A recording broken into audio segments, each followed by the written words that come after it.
Hi everyone, here's a guide on how to transfer assets to CoinEx Futures account.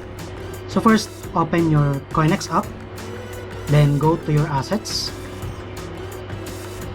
From your spot account, select the preferred assets you want to transfer to your futures account. In this video, I want to transfer my USDT to my futures account. So click transfer.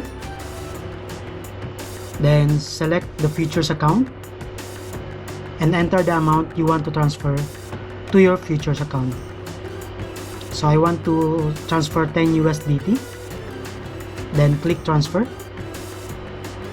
Now you can check your futures account. And that's it. We have already our 10 USDT from our spot account to our futures account. We can start trading now on CoinEx Futures.